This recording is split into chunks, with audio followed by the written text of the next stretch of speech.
Little late started, so welcome everyone to the National Park Authority meeting of Tuesday the 1st of February.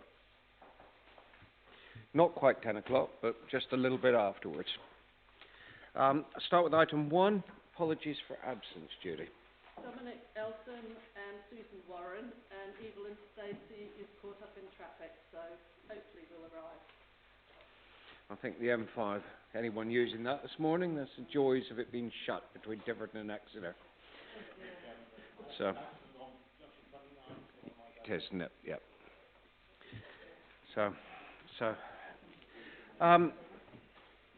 Move on to item 2. Members, any declaration of interest? Items on the agenda. I'll start and move around the room this way. Please stick your hand up if you have anything to declare. No. No declarations of interest? Or I assume that means no lobbying. Anyone concerned with the planning application? Thank you. I do have one or two announcements. First of all, I'll start with the good bit. You might have noted as you came in, your lunches weren't there to collect. That's because there was a lot of crisp packet rustling come out on the recording of the last meeting. So in order to make you behave properly, you can pick your lunches up when it's lunchtime. Thank you. I'm so sorry. I meant to ask Gordon this. He's not here. No. I was just going to go and ask Gordon a quick question, and I'll be back. I might have to tell him. Right. Thanks. Following on for that, I just thought I should formally note, I would think you are all aware of the sad news of Matt Harley, land and property agent here for some time, and after quite a long illness, actually, unfortunately passed away on 26th of December. Funeral was last Friday. I was delighted to see a huge number of National Park staff and members there. He worked for the authority since 2009. So during a time of huge amount of change, actually, and had worked through an awful lot of very tricky and awkward situations, managed to negotiate with an awful lot of people that didn't really want to be negotiated with in any shape or form, and generally to a very amenable conclusion. I've had tenants of the National Park speak to me and say they will really miss him, even from one or two that I know really didn't agree with him at the time. So I think that is a mark of someone's real professionalism, actually, as to how well they could have worked with everyone. He was also instrumental in doing the review of our land and property and so on, which I think were probably the only authority in the country at the time that had set off on that route to make sure we'd appraised what we had as an authority and how we should be managing it. I'm sure you'll agree with me, he will be greatly missed by everyone. And have to feel for Heather, very definitely, and Jack and Hattie. So I've known him ever since he's been here, because he is a neighbour of mine, as he lived in Yew Mill next to us. So I thought, please note that, and I think to note a sort of, well, from a point of view as a chair of the authority, the huge contribution he made to this authority in the time that he was here. Just also better note, and I wasn't sure whether to say that really, it wasn't the only sad event on the 26th of December. I think most of you are aware that unfortunately Nick Thwaite's wife also passed away on that day. And thoughts would have been with you as well, Nick. Next item. Government's response to the landscape review was published on the 15th of January after long-awaited response. It's not actually really a response, to be honest. It's a consultation, which is now open, with responses to be submitted until the 9th of April. It's open for anyone to give a response, so I would urge everybody to have a look, please, at that landscapes review and what's in it. It's not full of major assertions or direction, I regret to say. There is no National Landscape Service in it, as far as we can see. We will be doing a response, obviously, from the authority, and I was going to at the end of this meeting, we'll just have a discussion about fitting it in to the 15th of February meeting as to whether we can look at a member's response. But please remember, you can all do your own response as well if you want to and access that. The other thing as well, just to note, our Chief Executive, Sarah Bryan, after a little bit of encouragement from several of us, applied to sit on Natural England's new Landscape Advisory Panel, which was launched on the 27th of January. She was offered a seat. She is actually the only national park Chief Executive with a seat on that, the only national park member with a seat on it, I believe. So we are very, very privileged, and actually it was a mark of her ability and qualifications within landscape that we have a seat on that panel at the moment. It's probably at the most important time we could possibly be there. So the panel has been set up, just so that you know, to support, challenge and advise on ambitious and innovative ways to deliver Natural England's role in shaping the future of all English landscapes for everyone. So quite an opportunity, quite a broad remit. Have to remember, it was until relatively recently that Natural England was the overseeing body for us as national parks. And it's only in relatively recent years that that has slid to one side. So look at the Landscapes Review as well, and I think then we look at what's some idea of what the future might be. The Landscapes Review, it's a 12-week consultation period for it.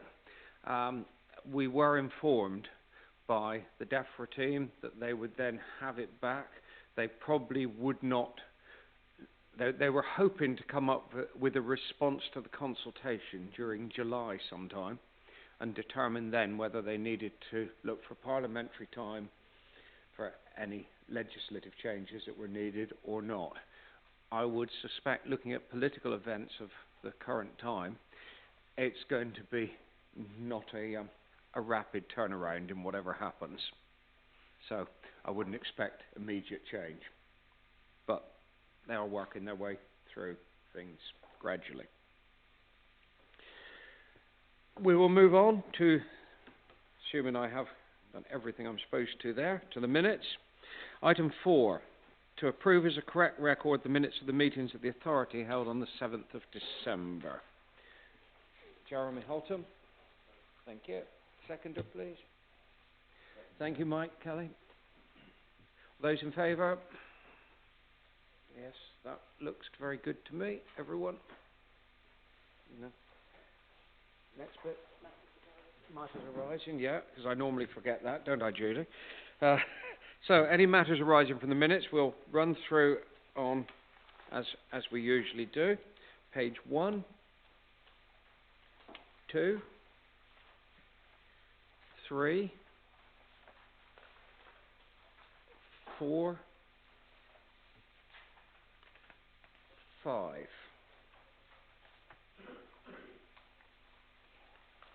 Right, thank you. All right. On that, regarding under minute 103, the Code of Conduct amends. In addition to the amendments agreed by the members at 7th of December meeting, when preparing the minutes, Judy discovered that a further historical error existed. It's noted in paragraph 4.3 of Appendix 1 to item 13. There you are. Accordingly, the incorrect reference to that paragraph has been corrected to refer to instead of to paragraph 412, it refers to paragraph 413. That was what was wrong. All right, so that has been corrected, and I think just to note. To move on, public speaking.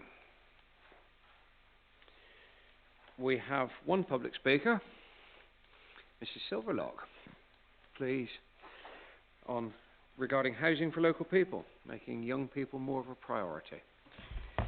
Welcome to the meeting, and thank you. Thank you.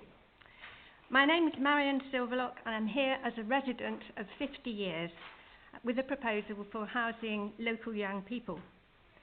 I'm standing back from my involvement with Exmoor Young Voices. I can see that trying to do everything by the book has done little to solve the problem.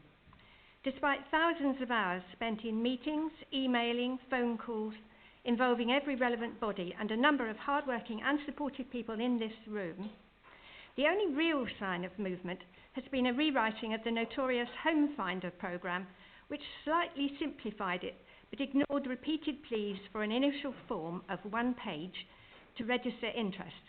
There is still no solid foundation for our young local adults needing somewhere to bring up their families or consider starting one.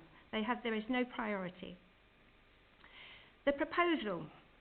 This committee, using its unique helicopter vision of Exmoor and its involvement in housing, seizes the lead and declares a pilot project, aiming to reverse the current situation in the following ways: giving the housing of local young adults absolute priority over other groups, inviting and engaging all partners in the process so that they are given platinum status for perhaps 10 years, monitoring and reporting on blocks and successes, insisting on a much fairer and simpler way of awarding local rented homes via a process that actively involves local young adults in its design. At an immediate and ongoing level, continuing to support EYB's self-building project by removing obstacles, speeding up responses and doing everything possible to reduce avoidable expenditure. That is happening, but it could be even more. I am aware of the degree of influence such a development could have. A pilot project of this type, coming at a time of changes to local government with increased powers to local communities, is likely to be of interest to rural authorities everywhere. Exmoor could take the lead on the rethinking of population balance in the countryside. That's it. Thank you very much indeed. There's a considerable number of value points in there.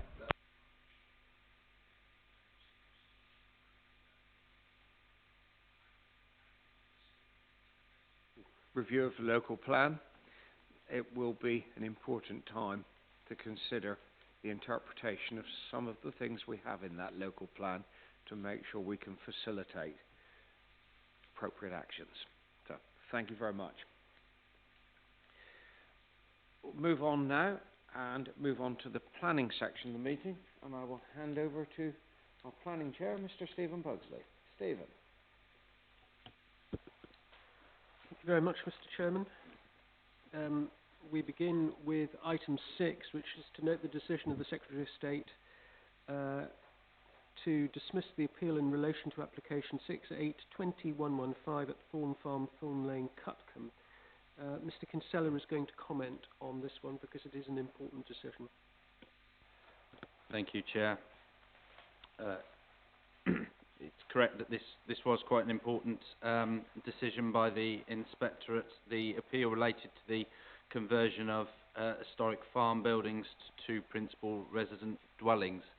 As part of the argument, it was considered that there were material considerations that should be taken into account that should weigh against determining the application in accordance with the local plan policy.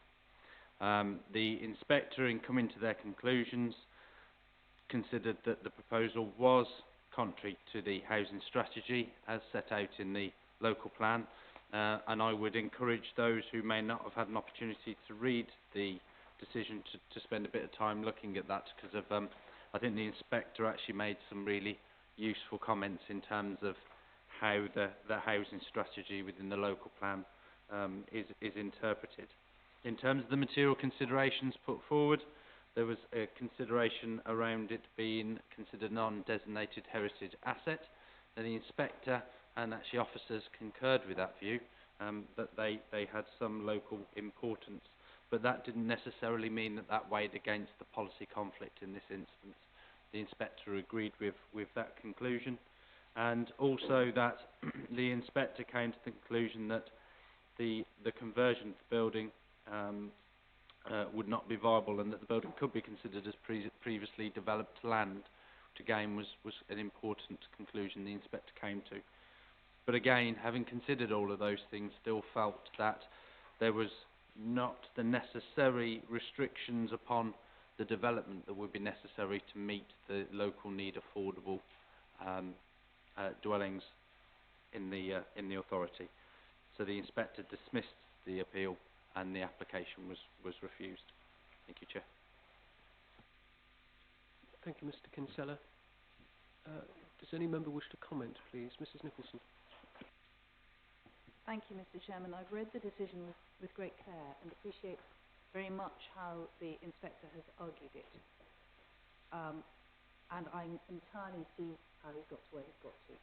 What I want to say is, I hope you will forgive me for touching on a matter that's outside this very specific item. We've heard what we have just heard. We've seen this. We've seen exactly how it's argued. Our commitment is to making sure people can live here, but our policies and all their interpretations are not working. We have an opportunity at the moment to do something about that, and we really need to. Thank you, Mrs. Nicholson. Dr. Kelly. Yes, thank you, Chair. Yes, I agree. That's a very good point. It is an important decision. It's going to have implications in terms of the local plan review. This is the opportunity now to address these concerns, and they've been set out very clearly with the previous speaker.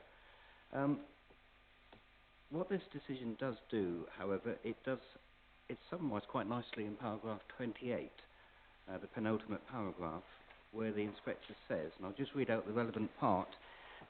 He talks about, in my conclusion, when weighing up the considerations, all the considerations, because there were other considerations that were introduced. The conflict with the housing policies of the local plan and the harm to the housing strategy results in substantial weight against the proposals, as the proposed dwellings would not satisfactorily meet or reflect the identified housing needs of present and future generations. So that's a key phrase in there that we've got to bear in mind. That's going to have an implication in terms of our review of all our planning policies as well. So he sums that up quite nicely. But of course, it's more finely balanced than that, and we've got to take into account some of the points that have already been made this morning. I think the other point, which is of interest, perhaps Linda would see this in particular, inclusion on the Historic Environment Register means that it is considered to be a non-designated heritage asset. And if you look at that Historic Environment Register, there are hundreds, if not thousands, of entries onto that list. So Exmoor is littered with non-designated heritage assets that we've got to take into account, which will be interesting in itself in terms of the planning balance. So overall, quite an important decision. I do understand it is an important decision. It will have implications for our local plan review. But of course, what came through that process with the recent workshops as well was the need to try and accommodate the changing requirements of people living and working on Exmoor. And we do realise that point. So we'll try and take all these points into consideration. Thank you, Chairman. Right, thank you, Dr. Kelly. Does any other member wish to comment, please? Mr. Lay. Just to clarify, this is not the one that come to committee, is it? It's the same premises, but a different application. Am I right or wrong? Yeah, this was a delegated decision. Yeah, this I one, yes. thought it was right. Yeah, the point that struck me, having listened to our previous speaker, and obviously it ties into a degree with this, but you've got the overriding issue of land ownership, i.e. this is privately owned, and how is it possible, if it is possible, to tie that in with any local plan review that instances like this could contribute to housing need? Just pose the question. That's a useful point, Mr. Lay. Thank you. Are there any other comments, please, members? I think it's one of those decisions that we're going to have to think about for some while in the context of the review, as Dr. Kelly says. So let's please carry on thinking about it, not just put the papers away at the end of today and think, oh yes, well we've done that when we don't need to worry about it anymore. Mrs. Nicholson. We have all, I hope, read the applications that came in last week. Indeed. You will have noted it yesterday, I'm sure, ladies and gentlemen. Right, we'll move on to the next one, if we may then, which is 6.2, and this is the decision to allow the appeal at 39 West Street, Dunster. But this is a rather technical issue, isn't it, Mr. Kinsella? Certainly is, Chair. It's a rather academic exercise, if I'm being really honest with you all.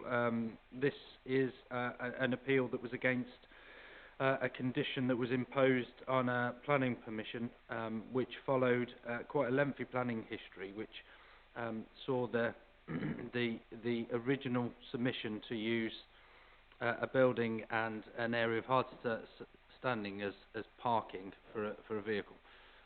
There was concern raised with regards to the highway safety elements of the scheme originally, and that application was refused. I believe that one also went to an appeal and was dismissed. Then, as part of the subsequent application, the works to alter the building were considered acceptable, and conditions were imposed upon it to ensure that works to prevent vehicle access to the site were imposed and implemented within a certain period. And in this instance, it allowed for a time frame of 3 months, which would have taken us to October last year. The appeal basically looks to the inspector to consider whether that allowed sufficient time for the works to be completed. It was considered more time should be allowed. On visiting the appeal site, the inspector noted that the works had actually been carried out, and so had complied with the necessary consent. However, in allowing the appeal, the inspector took the opportunity to impose a further condition to ensure that those works are retained. The inspector considered that it was necessary to add that condition to ensure that they remained in perpetuity. There's a little bit of an academic debate to have to whether that was genuinely necessary. I don't think we necessarily need to have it this morning. But yes, as the record stands, the appeal was allowed. Thank you, Chair. An interesting one, but there you are. As we said, rather an academic outcome. Okay, if we may, then we'll move on to item 7, development management. Item 7.1 at Grattan's Drive, Linton, has been withdrawn. Mr. Kinsella? That's correct, Chair. The applicant wanted or wishes to explore alternative design solutions and didn't want necessarily the current scheme to be considered. Thank you, Chair. Okay, so unless there's any comment, ladies and gentlemen, we'll move straight on to 7.2, which is application 626-21-111, proposed replacement of timber windows and 2 doors with UPVC at 5 Watersmeet Close, Roadwater. This is on page 7 of the report, and it is to be presented by Mr. Kinsella. Thank you, Chair. This presentation will be relatively short. As the Chair has just set out, the proposal seeks to replace existing timber windows and doors with UPVC replacements. This requires planning permission because on the original planning consent, which was approved in 1999, there was a condition stating that all windows and doors shall be timber. The application is before members because of this committee has had a number of discussions and debates regarding the matter around the use of timber materials, and officers considered that this was an interesting case in terms of the site's location, the age of the property and the planning history, and so forth. It was considered worthy of further debate by members. Excuse me. If I just quickly set out the application site. The application site is within the village of Roadwater and is within a development of 12 properties that were granted planning permission in 1999. The development itself looked to use traditional materials through slate roofs, rendered walls, timber doors and windows. Means of enclosures were varied but did include stone enclosures, and I'll provide a bit of context for that in the slide to follow. This again just shows the site in, in its surroundings. You can see here the main access running into the lane which runs to a cul-de-sac at the end here. The application site is off a drive leading off Watersmead Close, and is in this location here. This is one of the plans submitted, which just shows all of the windows that are proposed to be changed and doors across and around the site. And this image shows an example of the window that the applicant wishes to use. It is worth pointing out, and I think it's important that members are aware that in terms of the overall detailing, officers within the report acknowledge that it is a good example of a UPVC window. However, there is still concern over the mechanical sheen that you get from a UPVC product, and also it still goes back to the principle of the use of traditional materials across Exmoor. Here are some photographs of the dwelling, just to show again the windows that are in situ and the doors. I didn't have any close-up images to show the condition of the windows, and to be honest, I don't think that's particularly material in terms of what the window should be replaced to, but just provides a little bit of context for you. And then finally, this shows an image into the development. So the application site is actually behind this property here, but I wanted to show it just to again show the use of materials that have been used throughout this development. So again, the timber doors and windows, and they've, to officers' understanding, they have remained in all of the existing properties in this development. The stone boundary features, the stone finishes to some of the properties, the rendered finishes and the slate. So you'll see from the report that officers are recommending refusal for the scheme on the basis that it fails to use traditional materials. We have tried to negotiate with the applicant to see if there is an alternative material or product, but the applicant wished for the current application to be considered on its merits.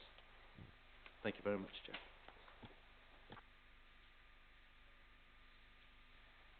Now, I think, Mr. Kinsella, before we move on to the member debate, you have a letter from the applicant that you are going to read.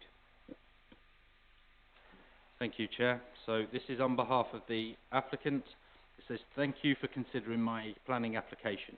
I would like to offer the following items for your consideration in relation to the proposed replacement windows.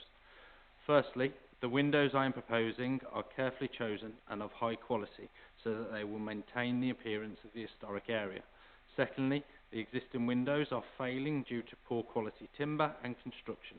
The wooden frames have started to rot and the double glazed units have started to break down. They do not offer effective insulation or meet practical needs. One of the concerns raised by the National Park representatives is that UPVC goes to landfill. However, it has been independently awarded an A-star material sustainability rating by the Building Research Establishment. In fact, the average lifespan of the frames are 35 to 40 years. It also can be recycled up to 10 times and creates a more energy efficient home. The property is not situated in the historic core of the village. It is tucked away in a cul-de-sac. The proposal will therefore not affect the historic character of the settlement. A precedent has already been set for UPVC windows by many other properties in the more prominent parts of the village, and also that neighbours have written in with their support for the proposal, and we are yet to receive any formal objections. In summary, the property was built as part of a new build development 20 years ago.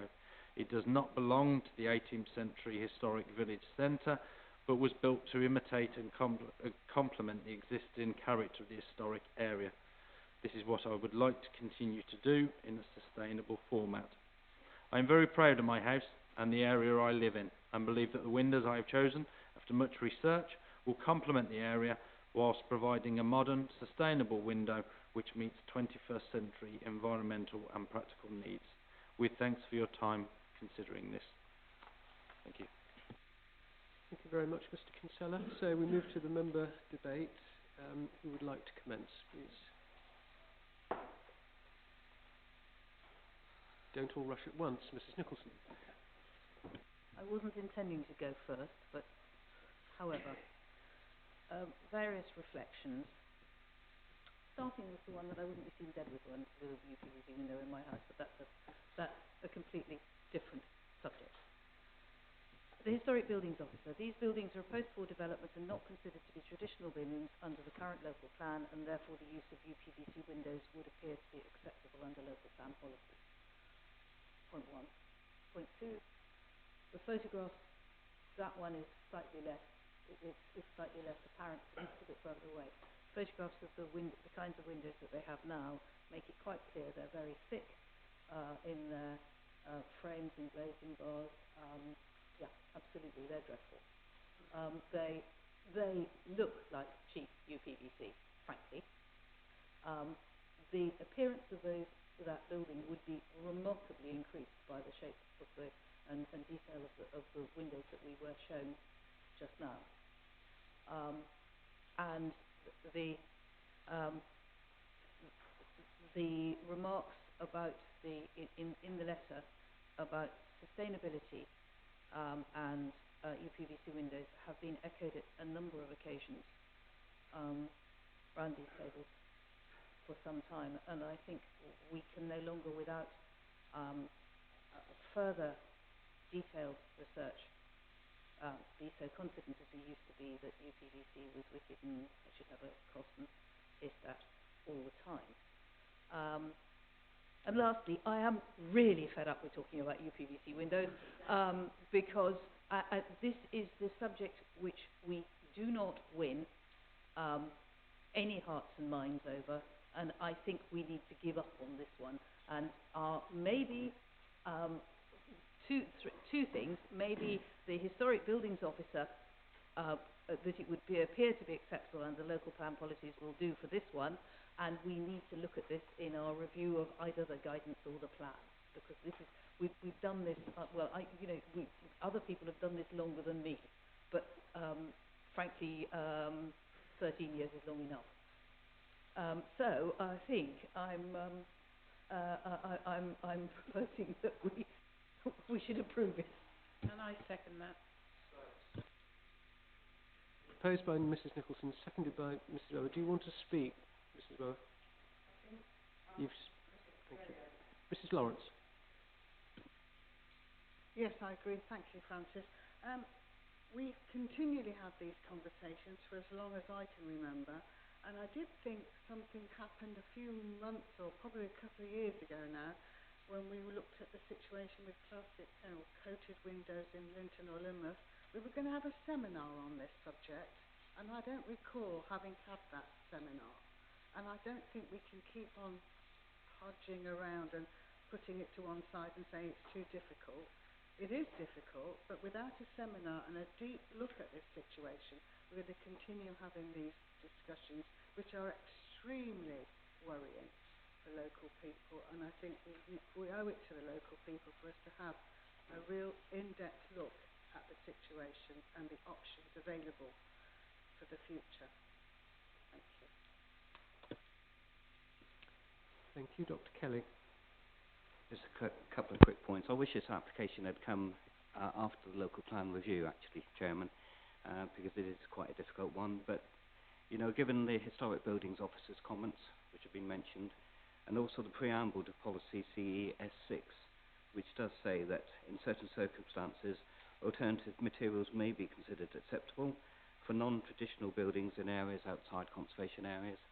I don't think it would be an unreasonable decision in this instance if members were to go against the recommendation of the officer and went with the resolution to approve the application. Thank you, Chair. Thank you. Mr. Milne? I totally concur with Francis and Christine over there. I've always regarded timber windows a bit like Trigger's broom. I've had this broom all my life. It's had 2 handles and 3 heads.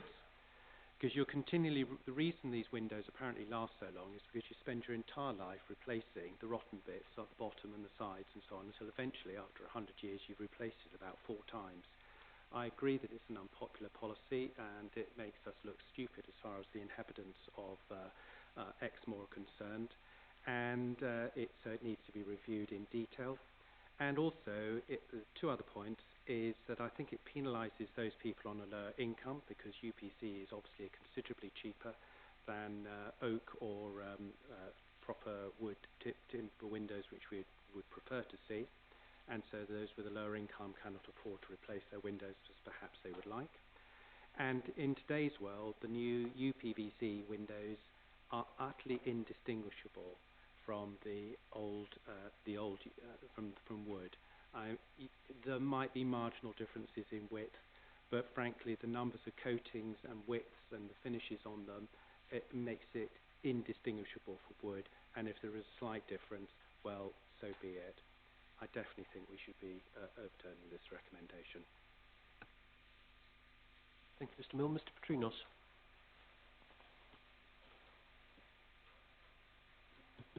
I'm going to be a lone voice against. I mean, I've got very great sympathy with what everybody said, and I can quite understand it. And it seems quite insane, really, that you've got a new development that can't have new windows in it. It's not actually changing anything. It's almost odd that there aren't PVC windows in it in the first place. However, we, in taking our decisions, should start from the local plan. The local plan policies are clearly against it. The way to change this, despite having had, you know, we've been through this conversation many times about PVC windows, but the way to change the policy is through the local plan review to amend it, and then decisions can be taken in what people might think is a more appropriate way, rather than have different decisions taken at different places, particularly when people are quoting some of the reasons as being because of public disquiet. But we're not here as a popularity contest. We're here to apply the local plan. So I think that's really what we should do. So I'm going to vote against accepting it. Thank you, Mr. Petrinos. Mr. Kinsella, you wanted to come in? Thank you, Chair. Just very briefly, just to pick up on a few things that have been raised so far. I mean, many members remember that you have had training regarding the use of timber windows, their environmental credentials, the debate around their efficiency, and debates around sort of costs throughout the lifetime of the development, and that debate is certainly not as clear-cut as would be suggested by some of the comments today. So I think it's probably worth just bearing that in mind. It's also just following on really from the comment that was just made regarding following the plan, and you know I preach that repeatedly in this room, and I would echo that sentiment again. I think the policy is very clear. I note the reference to the Historic Buildings Officer's comments. However, in this instance, your officers don't follow that logic. I think it's quite clear that in policy terms it talks about the use of traditional materials in the construction process. I think it's also worthy to reflect that while this is in building terms a relatively new building, at the time in which it was considered, the policies then would have probably looked to encourage the use of traditional materials, and that was probably a guiding light in the development of the proposal you see before us. So, for members' consideration, I think it's important that we start off from the basis of the policy is clear in saying traditional materials should be encouraged. Within the preamble, as set out within the report, it does highlight areas where there is an opportunity to consider a contrary material. But that is quite a closed and narrow set of circumstances that you would consider those issues to be appropriate. Now, in the report, it sets out, I believe, quite clearly in terms of the design ethos around that original development that would lead me not to come to a conclusion that we would necessarily stray away from the planning policies. Now, of course, there has been very fair and valid comments made here today around the quality of the existing windows. And that absolutely is something to give consideration to. But the use of material and the replacement windows could be an improvement, but still be a traditional material. So I would just ask members to dwell on that before coming to your final conclusions. If the view is that you still wish to continue to consider approving the application, obviously I will need some form of conditions and reasoning to go with that. Thank you, Chair. Mr. Yabsley and then Mr. Lane. Thank you very much, Chairman, and a really interesting debate. And I have huge sympathy with the applicant and the colleagues on the left. Huge sympathy, especially because it is a new build.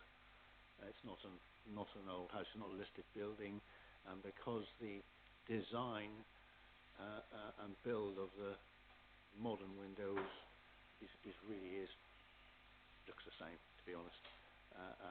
But I also have sympathy for the other view, which is that the policy is set, and that we really should go back to the policy and tweak it if we want to go forward and deal with this issue in the way that's brought forward by the first speakers. And so I'm very sympathetic to the applicant's desire, but also very understanding of the place we're in. There is another element within this, I think, which has only just come up in my mind. The quality of softwood timber is nothing like what it used to be. It's grown too quickly, and it's much more difficult to maintain. It doesn't last as long. Hardwood might be different.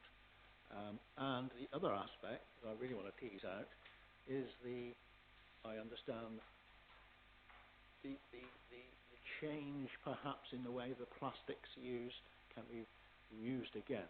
And so there is another element in there so perhaps UPVC is not so unsustainable as we used to consider it. I would like to consider all those views through the process of reviewing our plan. I'll leave it there, John. Thank you, Mr. Yabsley. Mr. Lay. Yeah, obviously, as Francis says, this is very much an old chestnut. I didn't think I would expect to hear a previous chief planning officer proposing to go against the local plan, but that's another issue. We'll dismiss that. But the thing that's interesting me is what appeal decisions have we had lately that could be of some guidance here? And I seem to remember just before Christmas, correct me if I'm wrong, there was an appeal decision to do with the school at Linton. I remember that one, and I got a feeling there was another one earlier in the year. Could you reflect what those decisions were, please? Through you, Chair. Yeah, of course, you're correct. There was the appeal decision that was Linton Primary School. That decision was to allow the appeal in that instance.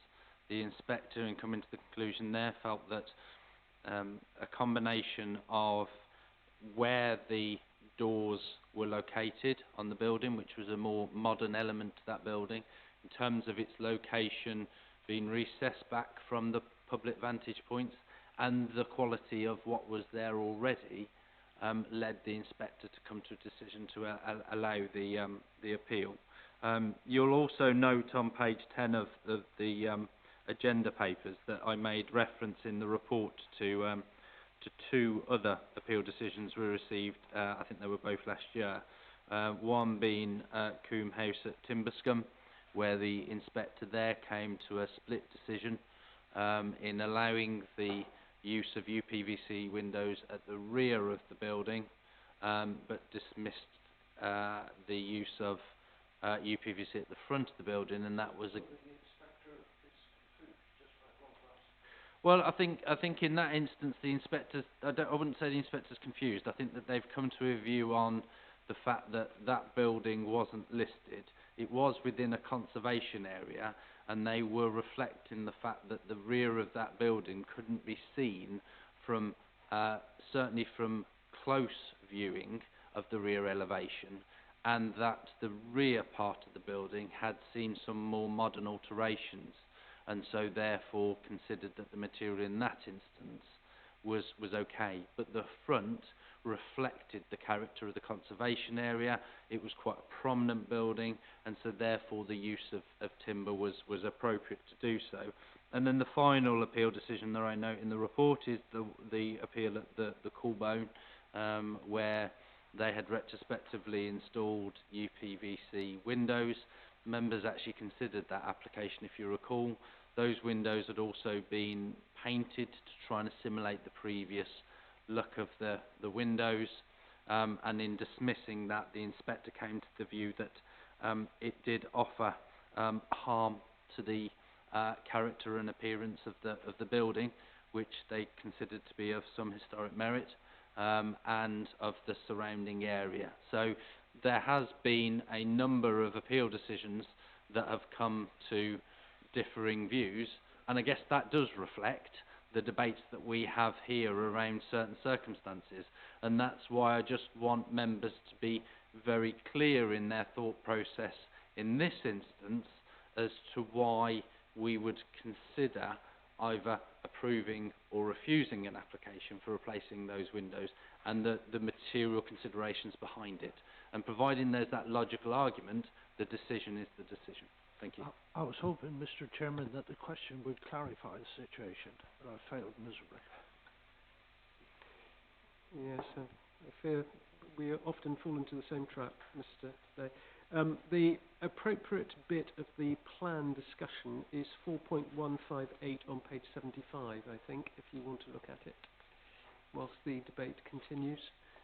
Now, I've got one speaker who has not spoken, two speakers who haven't spoken yet, and then I'm going to return to those that are putting up their hands, telling me they just want to have a little go again, and I will, because it's an important debate, allow it. Mr. Evans.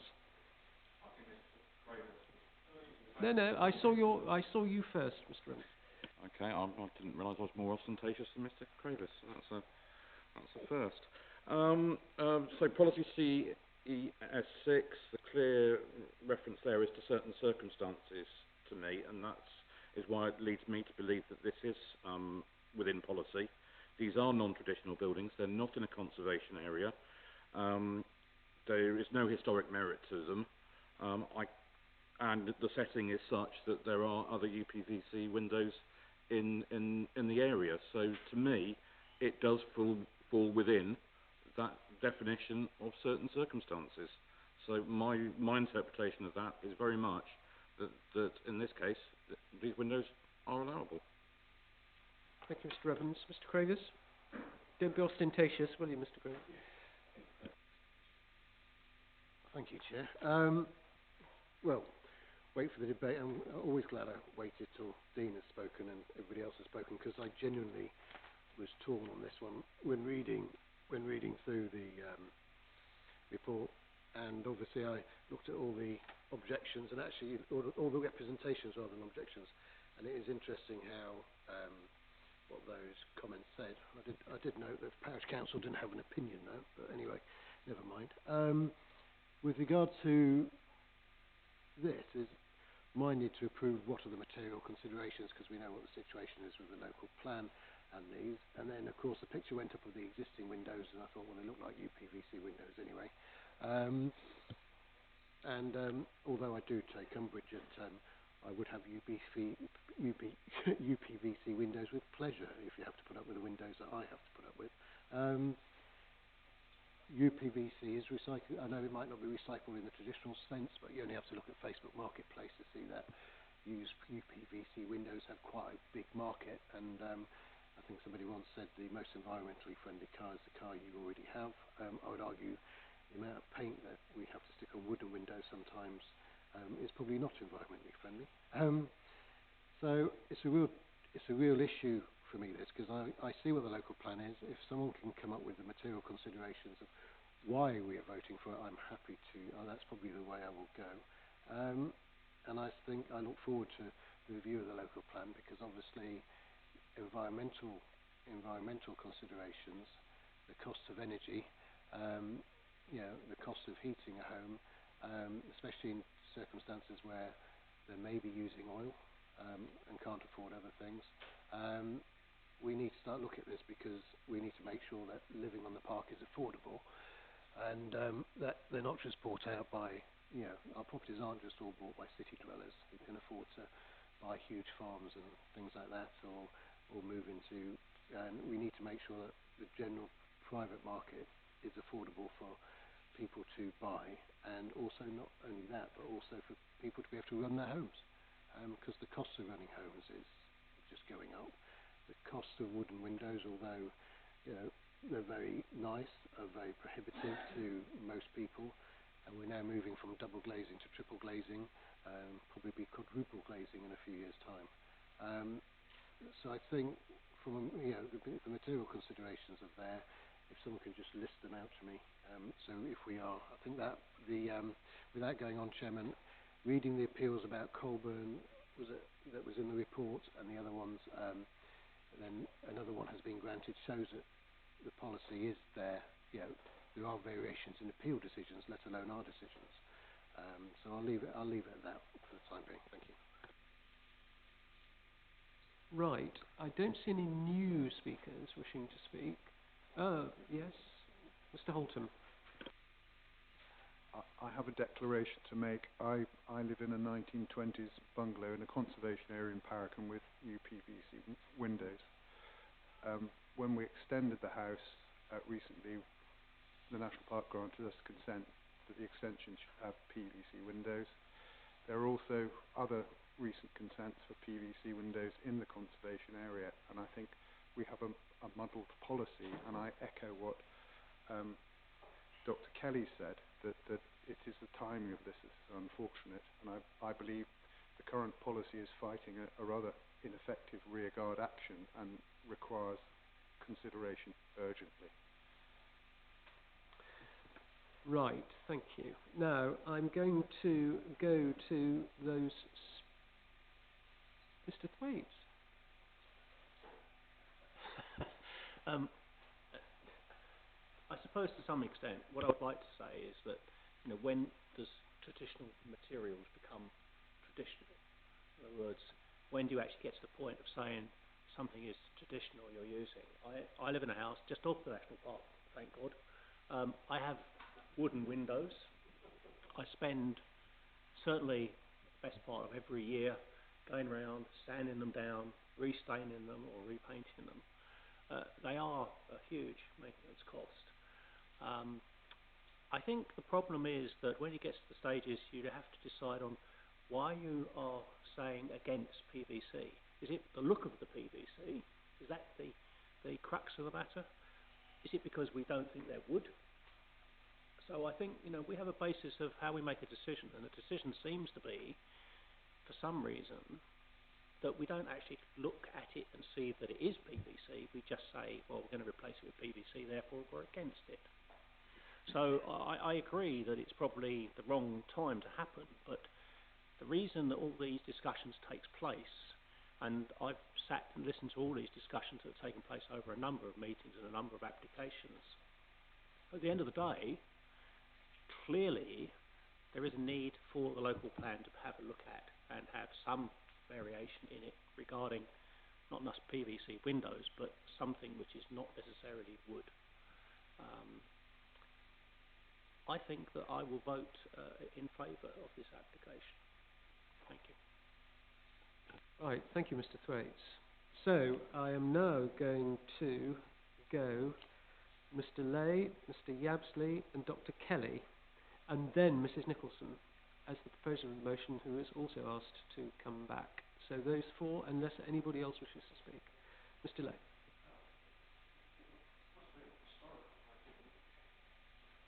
I'm giving you the chance to speak, Eric. You sure you don't want to take it?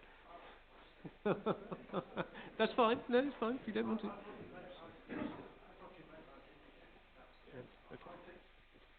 Round and round in circles on this one all day, and I think everything's been said by now, and I think the only thing that would be useful in making a decision, if members are honest here, is to have a double-headed coin. Right, Mr. Yabsley. Chairman, thank you very much. 2 points. Well, one a point and one I'm going to try and amuse you. Chairman, I would suggest to Dr. Kelly over there that actually he's wrong. This debate today will greatly inform the process going forward, and that we should embrace it. Thank you. And just for your amusement, members and chairman, I was on a county council farm on Dartmoor yesterday, in the park, Grade 2 listed farmhouse, and it was populated with 1960s single glazed aluminium windows and a front door that looked as though it had come off a 1960s council estate, and the county council's been turned down flatly by the Dartmoor National Park against putting in double glazed timber windows that would be appropriate for the old building. So I'll just leave that with you. I think that the discussion and thinking in this room is way ahead of our sister national park. Thank you, sir. I won't say that's a common occurrence, Mr. Yabsley, but there you are. Dr. Kelly. Chairman, thank you for allowing me to speak. I just want to clarify a point. I wasn't advocating, heaven forbid, advocating going against our local plan policies. What I was saying is this is a very finely balanced application. And what we've got here is this classic conundrum. We've got to look at the policies as the starting point for our decision making. But we're looking at each application on its own merits. So we're not simply applying all the policies and therefore there is an algorithm that says this is therefore going to be the decision. What we're saying is, well, let's look at these individual planning merits. And that's what we're talking about this morning. It is really very finely balanced. So each on its own merits is an important principle, as is the principle that the policies that we've been talking about is the starting point for our decision. And that's exactly what this debate's about. And yes, I would have rather have waited for the local plan review, which may well indicate some changes to the relevant policies, having attended the workshops. And also we are looking at a design guide, supplementary planning document. Again, that might well indicate some changes to it. But we are where we are. Now, I've not actually made up my mind. I'm listening to the discussion. But it is a very finely balanced one. The starting point, as John Petrinos has said, must be the local plan policies. That is reflected in the agenda report before you. But we are able to take into account the very good points that have been made in this room today and arrive at a decision. So, providing we've taken everything into account, it's going to be a reasonable decision. Thank you, Chairman, for allowing me to speak again. Thank you. Mrs. Nicholson.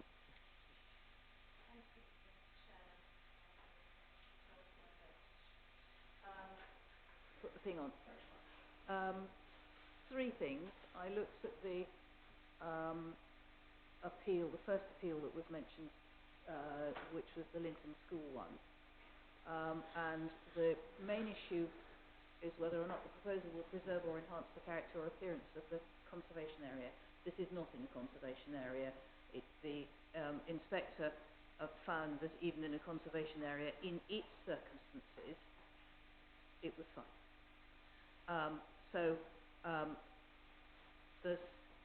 That was a non-traditional but not UPVC question. But so a new and modern one is not necessary even in a conservation area, something which we couldn't accept. Going to the papers for today, the appeals that are mentioned in the UPVC, the first one, Coombe House, the UPVC windows would have a bulkier profile than the timber, and although they'd have a sash design, they'd lack the glazing bar details of the existing frames. That is not the case here. They are very noticeably better than the softwood, very thick, heavy, nasty windows that are there.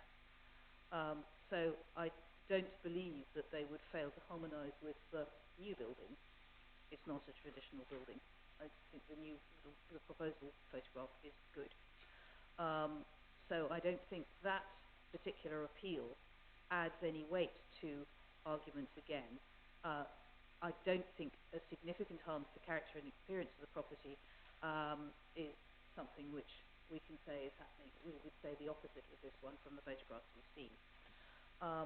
The appeal decision about Culbone, as shown in the submitted images, the UPVC windows and door would read as poorer quality. Well, frankly, not of poorer quality. It won't harm, the character and appearance of the building. The question of sustainability, I think, is still open to question and debate and discussion. I wasn't able to be at the meeting online at the time where our historic building officer showed us examples of lovely, very, very old oak windows. Even with oak, there will have been bits of replacement over the centuries.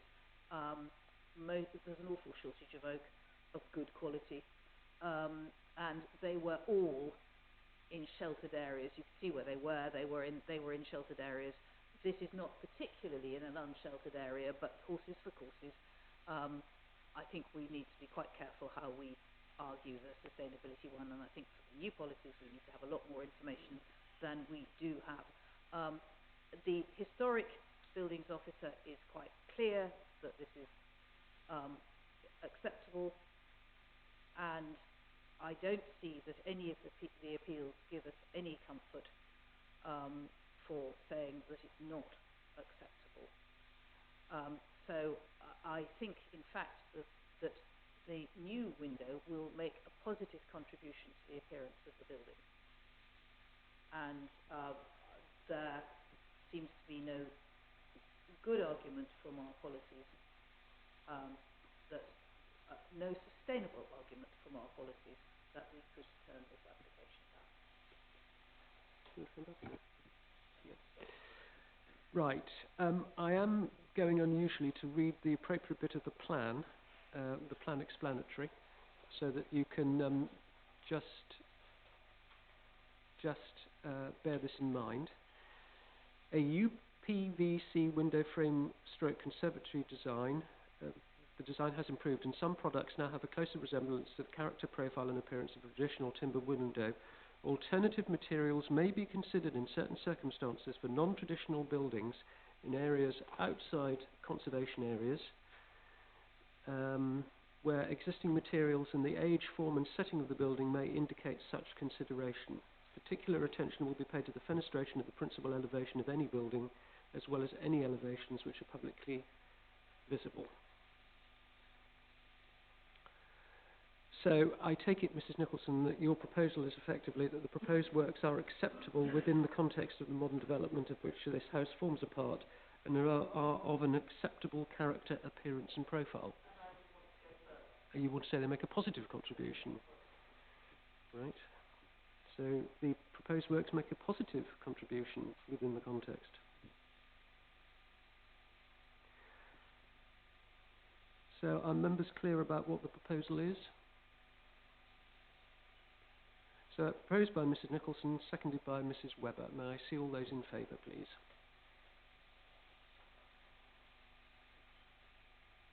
One, no.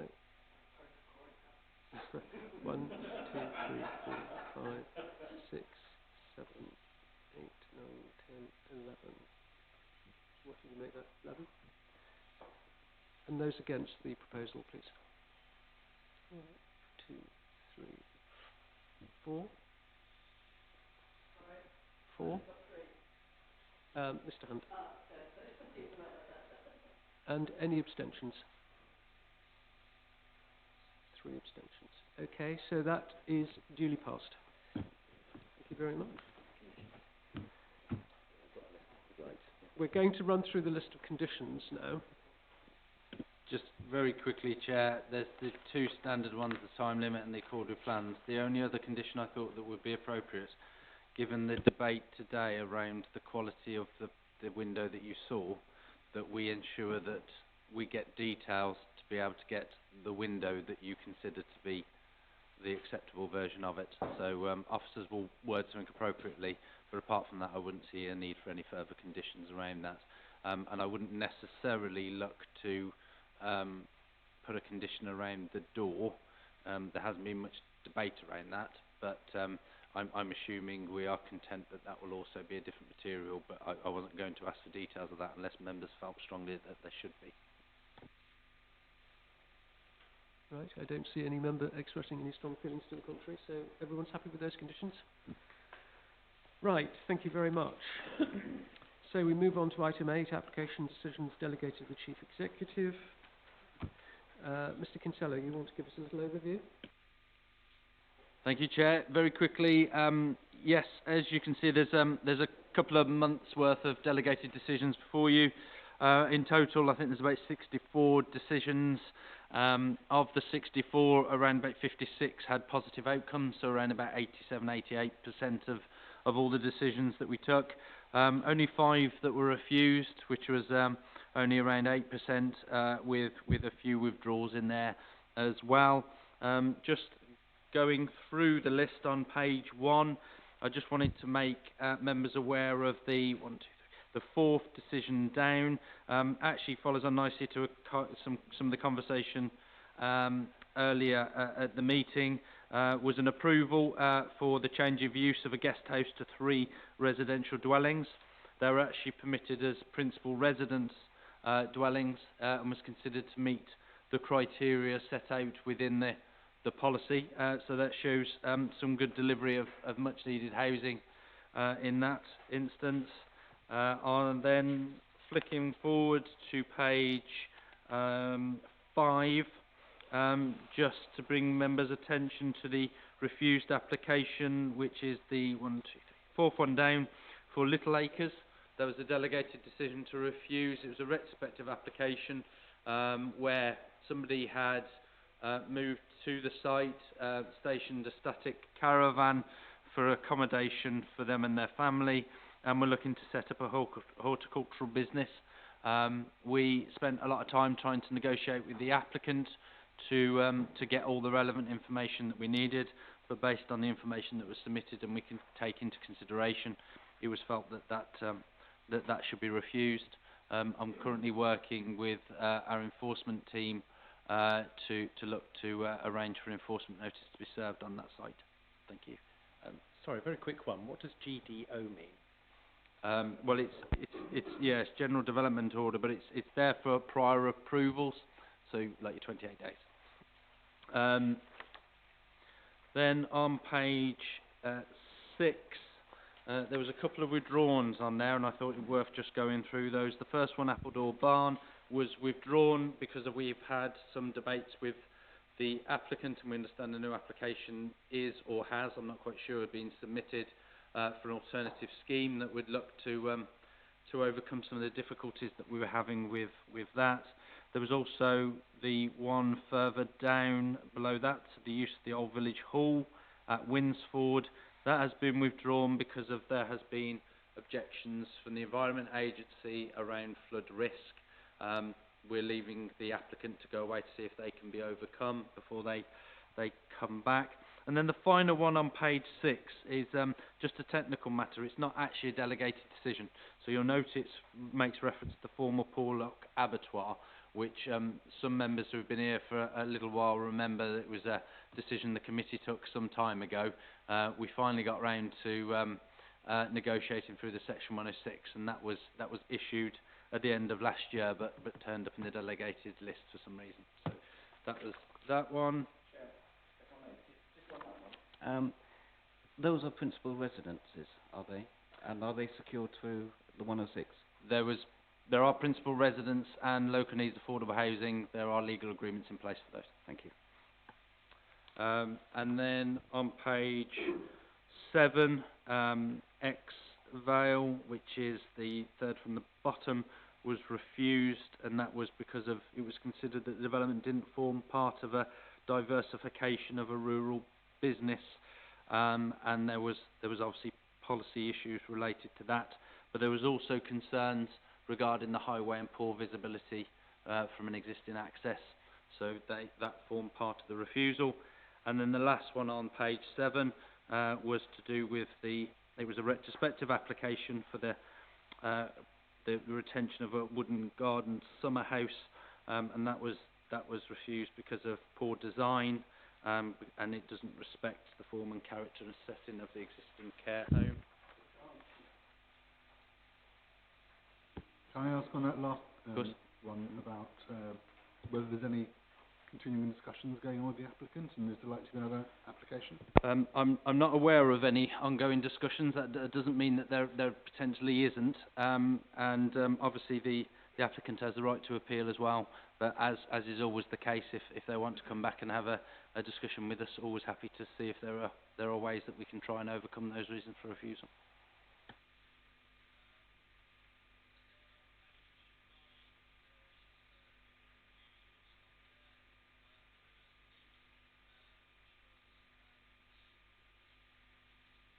Apologies.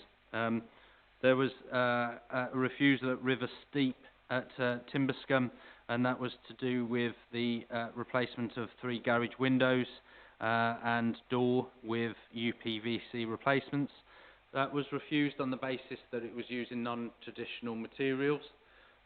We are in discussions with the applicant around that to explore alternative options and to consider whether similar to the Timberscombe decision with the post office, whether there is elements of the scheme that we would be able to support the use of UPVC and elements that we would look to negotiate to seek a wooden replacement. So those discussions are ongoing. There is then the land at Liscombe Farm, which saw the conversion of a meeting hall and event space to 2 dwellings. Those were refused primarily because of they sought to have 2 open market dwellings with no restrictions at all, which is, as we've discussed earlier, contrary to the housing strategy. There was concerns around drainage details and also water supply issues. And that is it from me, Chair. Right, ladies and gentlemen, we will just give you the opportunity to pick out any that you want to comment on as we go briskly through. So, page 1.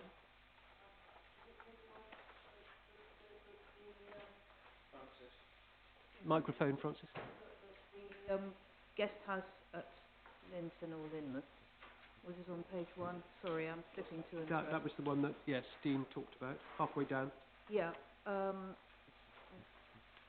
Did I hear correctly that this was for principal residence dwellings?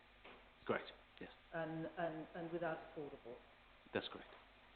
And I was trying to look it up quickly to see what the arguments were.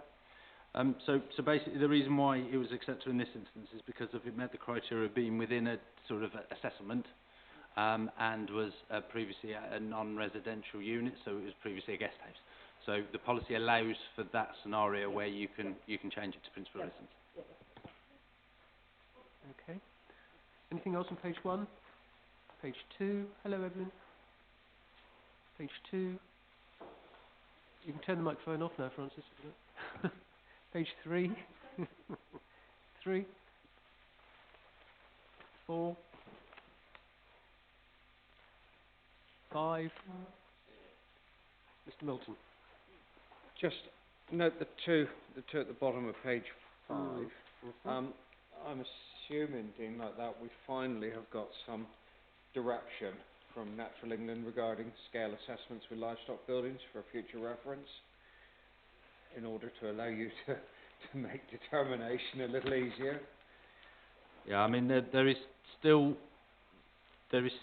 some uncertainty around the use of scale and the impact that has on the potential development for livestock buildings.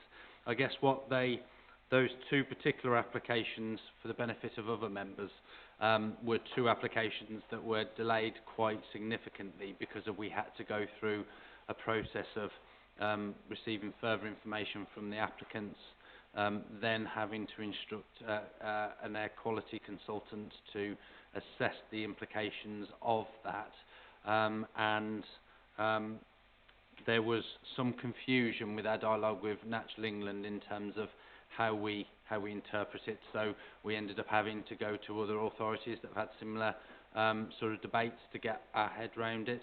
We are now in the very fortunate place of having Ali join us as an ecologist part-time, and I know part of her role will be to sort of lead on those applications. So to answer your question, yes, we are moving in that direction. That doesn't mean that we don't have some applications still in the system that we're trying to get out as quickly as we can, but we are trying to get to speed up. There has been a few meetings with Natural England around it. There's been a couple of training sessions, and I'm hopeful that there will be more to come. Thank you. Okay, thank you, Dean. And just for the good news then, as you think you're progressing, I did note an announcement by the Environment Minister last week stating that they would be upping the level of requirement on all livestock housing for these sort of assessments prior to approval in the very near future. So just as you think you'll be progressing, I suspect they'll throw another layer of complexity in there.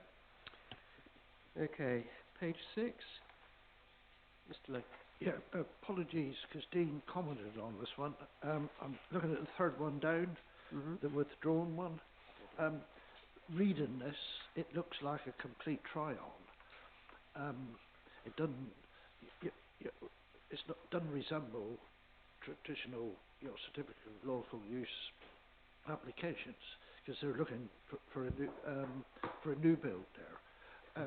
In instances like that, is there anything in when you come to registering an application where it would appear to be so wide of the mark as what this one appears, you don't register it, or it's still got to go through the process? I mean, we don't have any ability or power to just out of hand refuse to validate an application and consider it. Obviously, if we think that there are principal challenges, then we try and highlight those at an early stage, and if we have particular concern over them, we will always try and address it before validation to save time for the authority, but also expense and time for the applicant. But no, we don't have any right to just point blank say no. They had put the application because of wider issues on the site that had been raised, and there was other applications actually that were being considered. What we're trying to do with this site now is to look to have a fresh application that looks to remove some harmful development that's taken place by the way of siting of a static caravan that has achieved a certificate, and maybe replace it with this proposal that this makes reference to, which is actually a building that is in place and is probably more of a kin of accommodation you'd expect to see. But there is a process that we'll need to go through with that, and applications that will have to come forward. Okay. Right, thank you very much, Mr. Kinsella. 7. 8.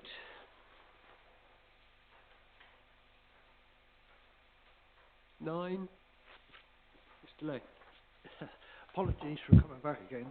Reference the Liscombe one, which used to be the old, when it was the Ministry Experimental Farm, that's where they used to house the ewes through the winter. Yeah. In this one, did you try to get local needs housing rather than, and I guess them looking to make as much money as possible? Yeah, we would always try and negotiate to get those restrictions in place in terms of conditions and restrictions of use. I think there was just either there was an unwillingness, or probably to be fairer, there might have been issues around viability with that in terms of the impact that would have on the value. Thank you. Right, anything else on page 9? And page 10. Mr. Holton. This isn't regarding page 10, but I just noticed that on item 13 of our agenda, we don't have a personnel update relating to planning officers, and I have noticed some new names on applications, and I wondered if Mr. Kinsella could just give us an update of who these new planning officers are and the areas that they're working. I'm sure he can. It'll be the agency planners, I think, won't it, principally, so they aren't employees in the way that they get included in the personnel update, because they're agency planners. However, I'm sure Mr Kinsella can do that. And he can do it now. Thank you, Chair. Very briefly, yes, so you'll all be aware that Kieran has recently left us. We've got the planning officer role that's vacant. We have a long-established planning assistant role that is also vacant, and we also have a member of staff who's on long-term sick, which basically means that myself, Joe White and sort of Julie Norman probably focus more on the planning side, and that has severely hampered our ability to get applications out the door. So to try and address that, we have brought in 3 agency planners, Kyle Wise, Tom Jones and Tim Firmridge. They're with us up to about for a 6-month period. We are currently out to recruit for the planning officer role, and we're having discussions about what to do with the vacant planning assistant role, because obviously we'd much rather have permanent members of staff, but that's the names that you're currently seeing. Thank you. Right, ladies and gentlemen, the last item on the planning section of the agenda is site visits, and if there are any to be had, they will be on Friday the 25th.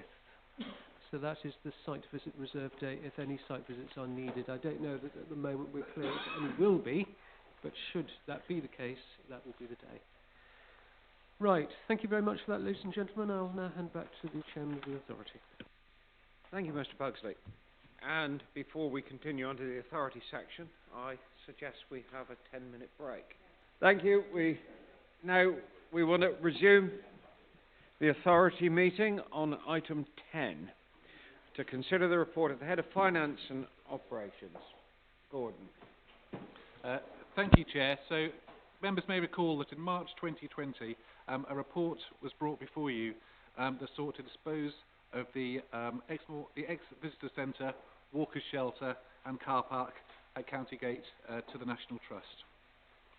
This report is shown as an appendix, and this contains all the relevant history to the site, the relevant proposal and the recommendation. At the meeting, the authority agreed to dispose of the site, but subject to consideration to the inclusion of an overage clause.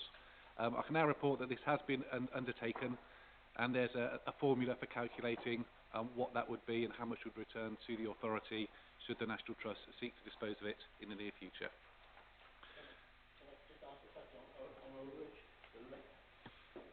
Question on overage, the length of term that will apply seems to have gone from 20 to 50 years from my experience lately.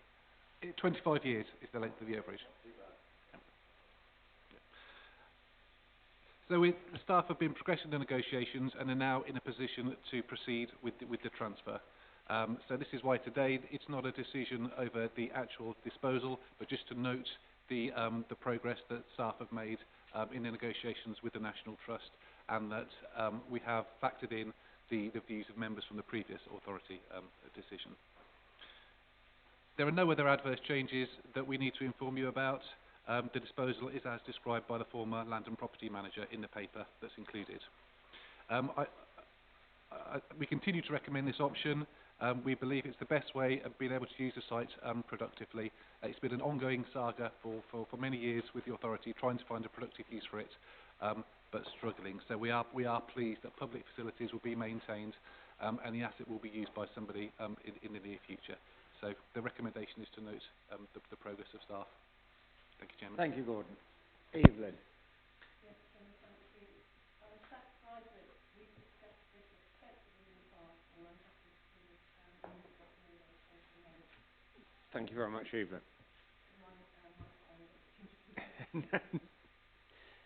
Jeremy Alton. I would be happy to second that motion. Thank you, Jeremy. Now, Jeremy Yabsley. Thank you, Chairman. I'm on board, completely on board. Just going to 2.3 key risks. I was wondering, the last paragraph, is 5 years long enough? The straightforward way of covering the second is to use a time-limited preemption clause. Chairman, I believe that's the report from 2020. think it was. Which is what he voted on. Yeah, we have two reports here. The details of what was the March 2020 report.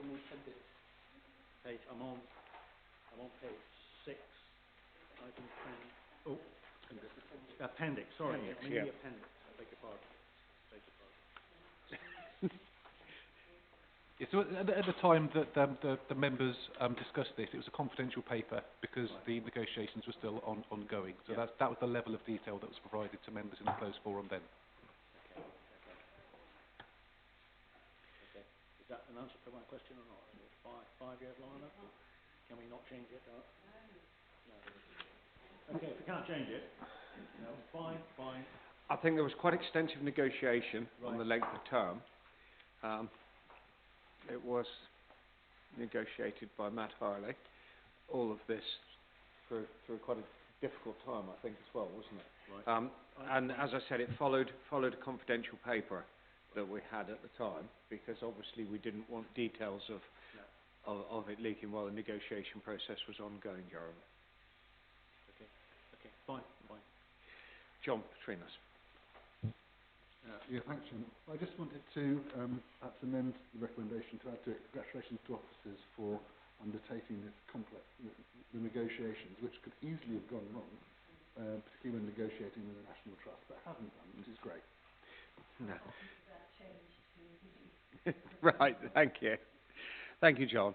No, I think, quite a lengthy and complex operation, and one that had quite a lot of local connotations with concerns as well that were dealt with. Please, Vivian. I concur with what's been said, because I think that Note puts it rather mildly.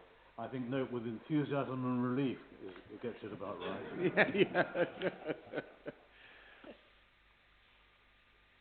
Thank you. I think it is important to note that, just to put in perspective, that there was, I believe, 90,000, wasn't there, set aside for contingency works to ensure that County Gate was kept standing, realistically, and a little more. It does mean that there's 60,000 of that can be released now from that reserve to use on other opportunities that we have. If there's no other comments around that, I have a proposer and a seconder, together with the note there from John. All those in favour? Thank you very much indeed. It's unanimous. Thank you, Judy. That will be progressed now as soon as possible.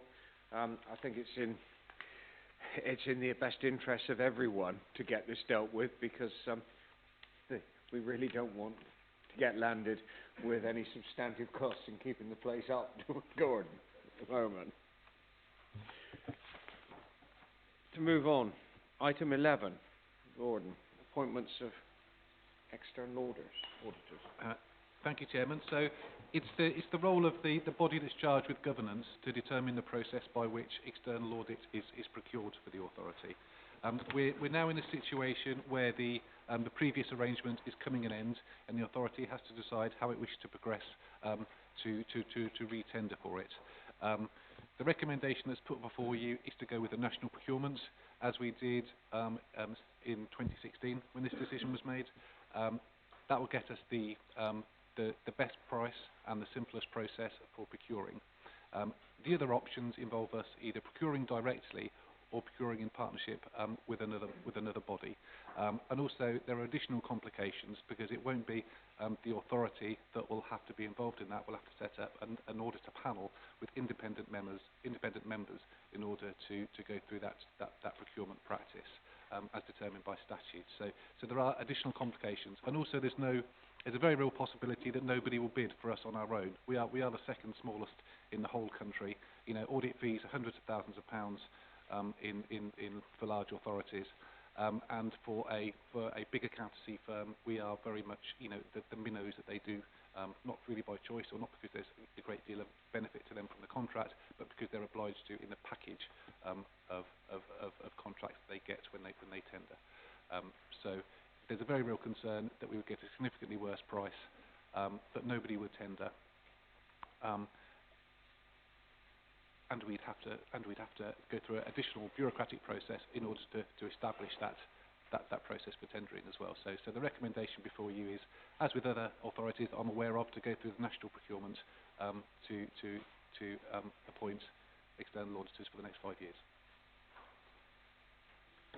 Andrea Davis.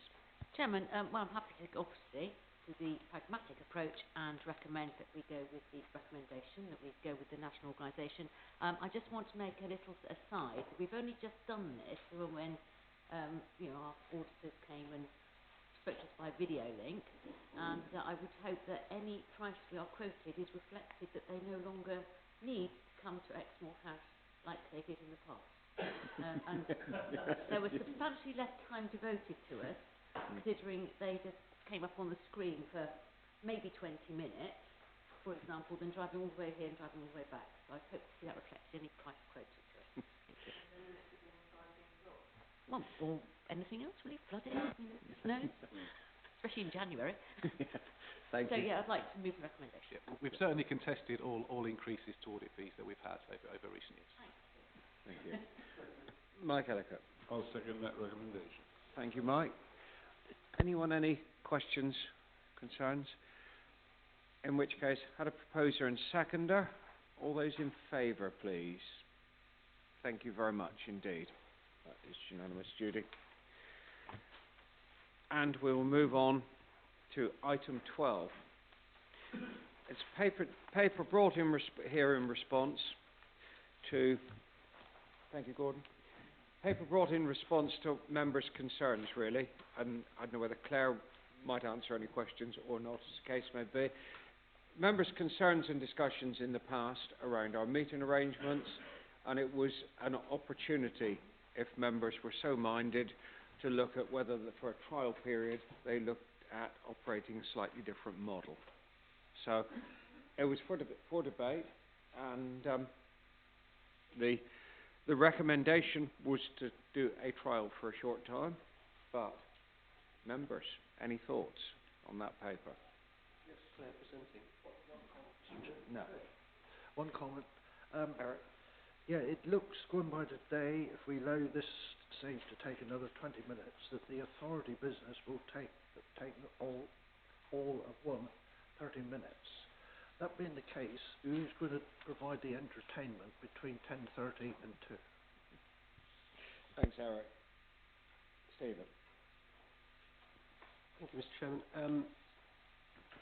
I do have some concerns about this, I have to say, not the least that members of Somerset West and Taunton, which is at the end of the day our appointing authority, our meetings are very often, as council meetings, early on a Tuesday evening, by which means we have to be at Taunton really by 5 o'clock. So, on at least 3 of the Tuesdays in this trial period, Somerset West and Taunton members are going to be under considerable pressure to be out of this building by 4 o'clock at the latest, which, to be honest, for a quasi-judicial meeting is going to look very poor if we're going to be abstracting ourselves. I would also say that as it is a quasi-judicial meeting, really you don't want the time of that to float too much, and if the authority business did by any chance go on, it would mean that anybody that was coming here to attend a planning meeting, and let's face it, if we ever get members of the public that attend, they invariably are coming for the planning bit of the meeting rather than the authority as a rule, it could mean that they are having to sit around and wait while we finish our authority business.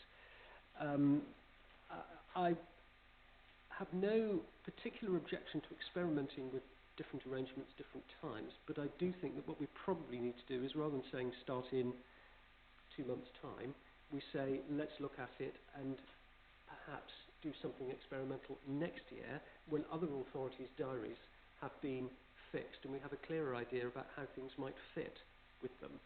But I have to say, with this proposal, this quickly, it's going to cause a lot of very considerable issues. So I would prefer it if we put this on hold and, if necessary, experimented with it next year, but not this. Thank you. Thank you, Steve. Evelyn? I know, Chairman, I've expressed to you before my concerns that we don't spend enough time on authority business, and that by the time we get to the authority business, everyone is tired, and they're not necessarily doing anything other than hoping that those items end quickly. That we had the best discussion at authority we've had for about 3 years, when we had no planning business on the agenda, and we actually took time over the authority agenda.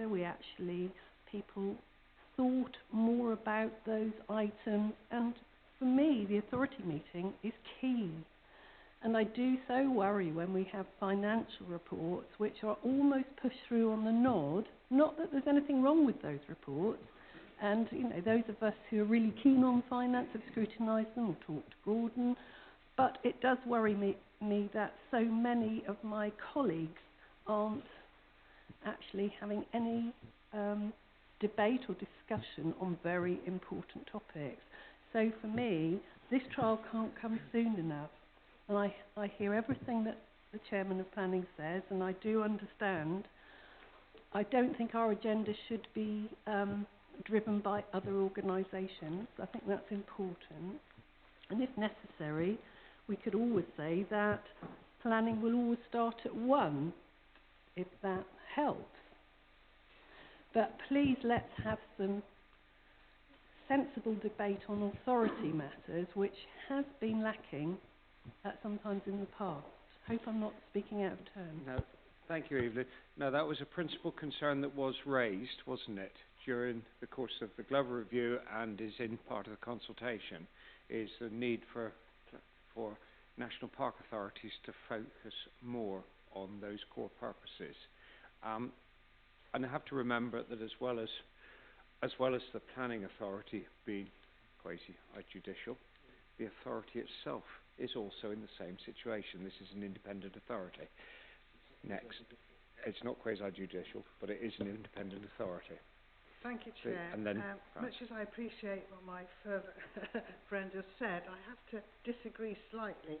I want to make it as easy and simple for people to come here and speak at planning as possible, because I think we do have, not a lot of people, I know, not every time, but we do have a good variety of people. And I've noticed in the last couple of years a lot more younger people have come in to share their thoughts about what they are doing, what their businesses need to develop and all the rest of it.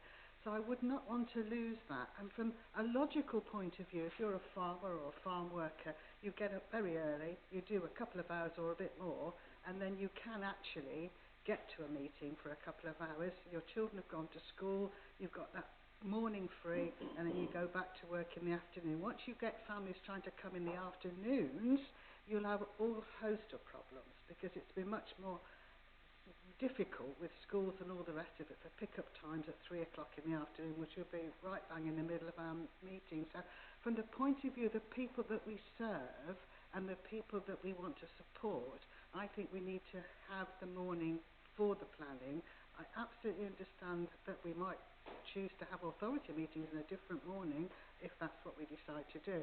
But I do want people to be really knowledgeable about when they can come in, when they can stand up and say what they want to say in a comfortable surroundings, because I think that's really important.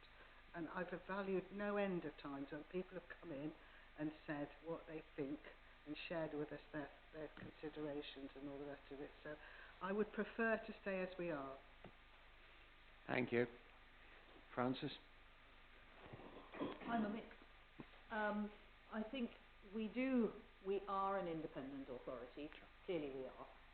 When we sit as a planning committee, we are a quasi-judicial authority. We are also human beings and are appointed by various other people. We have to pay attention to our appointing bodies as well. And we have to live in the world of other commitments. And we have valued very much Exmoor's Tuesdays, the first Tuesday of the month, as being our meeting day. Now, various things. Yes, the authority business is very important. We shouldn't be tired when we come to it, and we are. There's a problem. Even more importantly, how dare we come to a planning committee tired? when we are determining people's lives. Neither of those is acceptable. And we've been around this one before. There were discussions about putting in planning in the morning or the afternoon in the authority here, there, and the same questions about tiredness came up. We are here to serve people. We're not here for our convenience. We have, in the last couple of years, had, and I don't remember any discussion of this, suddenly found that 2 days a month have been blocked out in our diaries. Now, there's a question about that. We could, if we want to make a change, resolve the question of coming either tired to authority meetings and letting stuff go through on the nod that should not go through on the nod, or coming to planning not in a proper way to serve the population or to serve the park, or we could take advantage of the fact that we have had put in our diaries these other days and go back to where we used to be and not have the authority meeting and the planning meetings together. Either we should make no change, or we should make that change, and there is a part of me that thinks we ought to make that change now. There is another part of me that says, look, let's wait till there are going to be elections this year and next year for various bits of this organisation, and various appointed bits of this organisation. It might be appropriate to wait till we've got our new members in place to work out how they feel about it. But I don't think this proposal is one that we ought to implement now. Thank you, Francis. John, between us.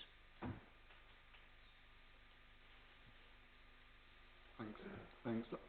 I think it's imperative we spend more time on authority business. We undervalue the authority by putting it at the end, when people either want to go to lunch or have to slope off after lunch. I'm a little concerned about Francis talking about being tired after lunch when Stephen's just been talking about having to rush off to a further meeting all evening at Somerset West and Taunton. It's strange. Personally, I don't feel tired after lunch at a meeting or before lunch at a meeting. I mean, after all, what are we doing? We're sitting here. It's hardly onerous. So I think an arrangement similar to the one here, perhaps changing the date from 1:30 to 1 or whatever, would be far more beneficial, because it would allow us not only to do the authority business we currently do, but to expand it so that we do more and we are more effective. Thank you, John. And what was it? Andrea. Chairman, thank you. I don't really care what time we have meetings. It bothers me not at all, and I don't suffer, thankfully, from tiredness. Certainly when I was younger, my children were younger, it was easier sitting here than it was at home with 3 small children. So it was a bit of a break.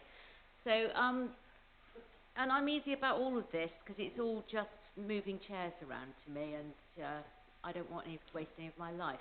But, and I have spoken to Stephen, we spoke on Friday, didn't we? So I'm quite easy about what happens. But, and this is a big but, and this is because Christine brought up very sensibly about people coming to the planning committee meeting. We rarely, as you can see, get any members of the public wanting to come and hear us discuss the authority business. And what I have picked up over the weekend is people find it easier to take an afternoon off. And that's just a fact. So they find it, right, because if you're here in the morning, you can't say what time you will be back to work, where if you say, I need to be off from 12 because I've got a planning consideration and I need to go to X more hours, it's easier for their employers to give them the afternoon off. So for that reason, because we do like people coming along and people should have the opportunity of talking to their planning application, I will be supporting this recommendation.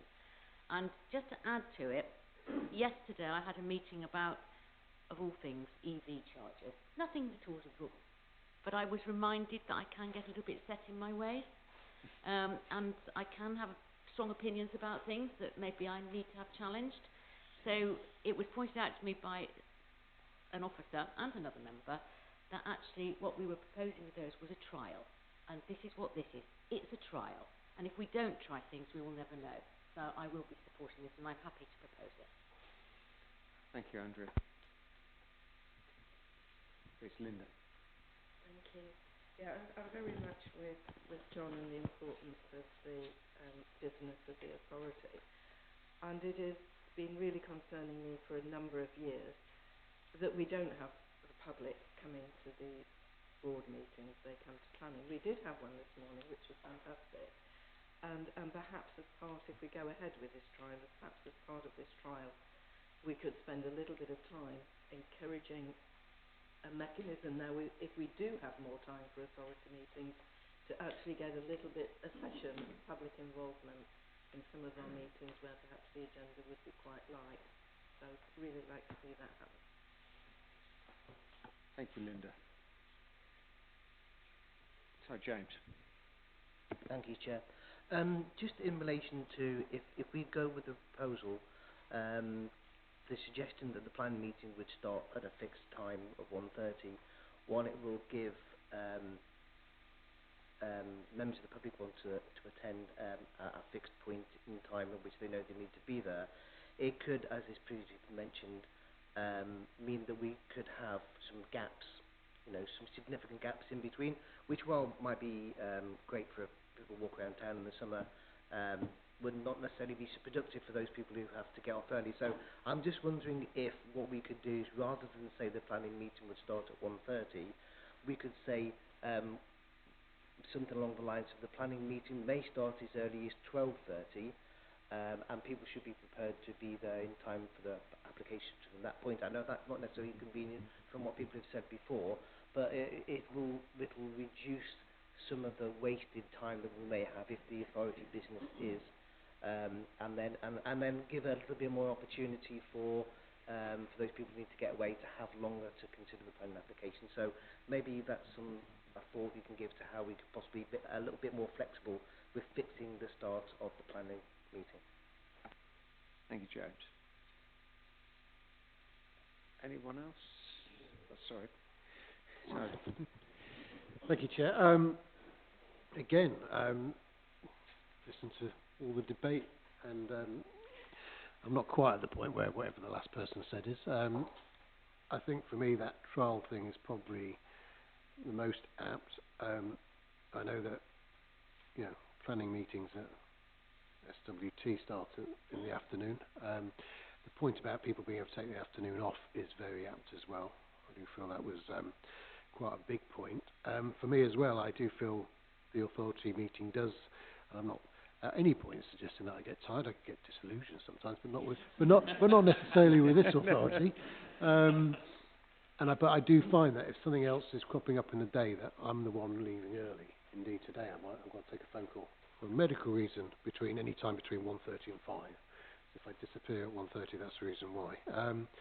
And I do find that if that was a planning meeting, I'd be thinking, and this is only on a personal level, I'd be thinking, I wouldn't be leaving.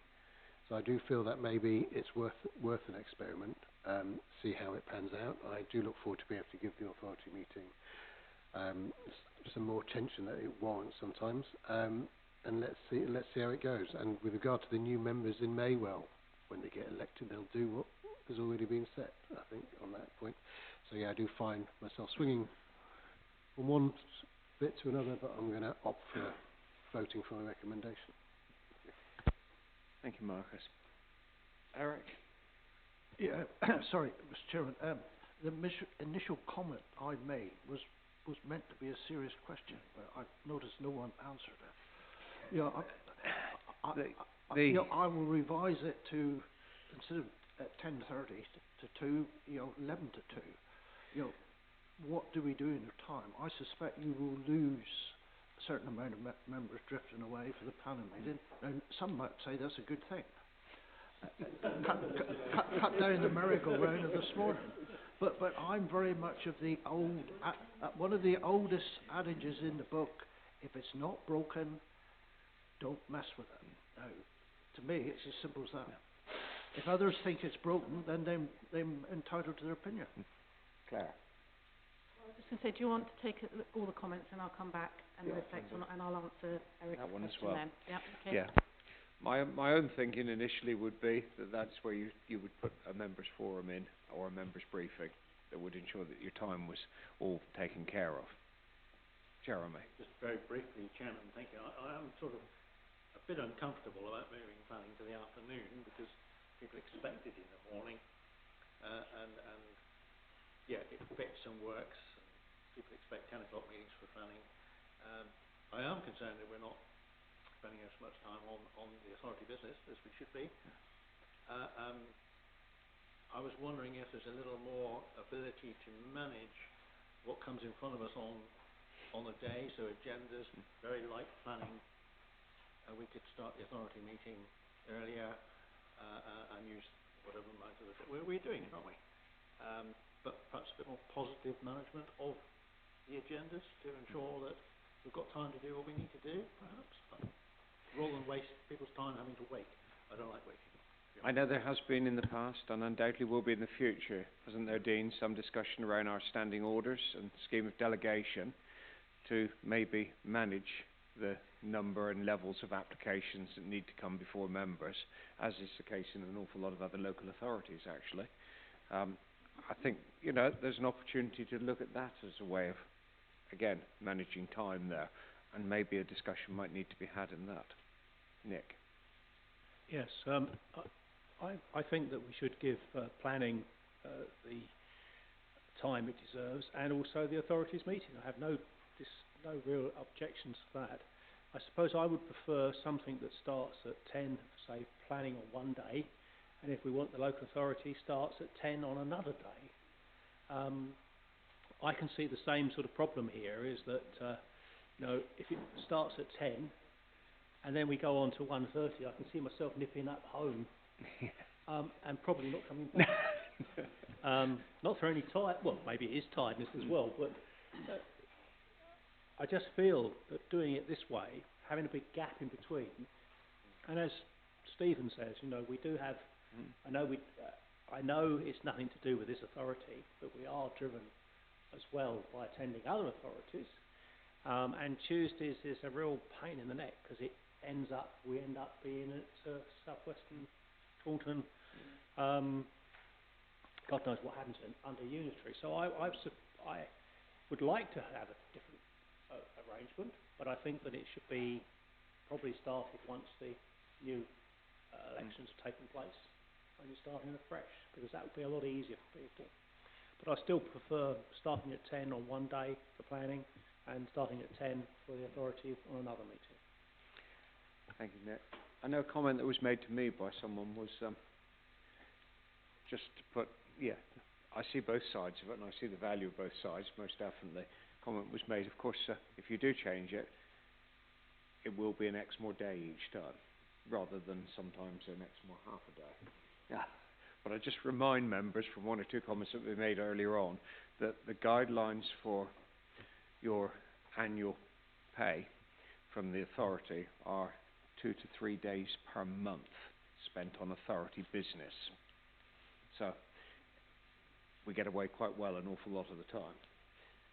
Jeremy first, then Mike Kelly. If I might make 2 points. The first is that quite often on planning meetings, the applicants are coming to something that is life-changing for them. And they'll come with high levels of anxiety, and they'll come with experts who are all there at a cost. So we must never, ever forget that there are two sides to this. Those people deserve their moment to tell us what they want in their lives, and we need to give them the proper forum to do that.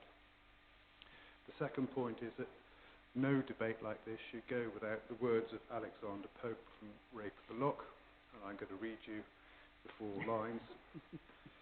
Meanwhile, declining from the noon of day, the sun obliquely shoots his burning ray.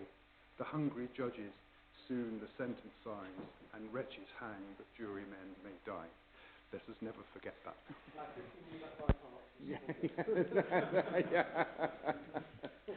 Thank you, Jeremy. Dr. Kelly. Thank you, Chair. That's a difficult one to follow. Thank you.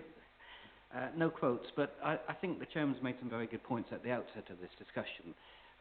Sufficient time does need to be given to the planning function. And if it means that we have a trial and it brings it to 1 o'clock, for example, if that gives a little bit more time, that's probably sensible to do that.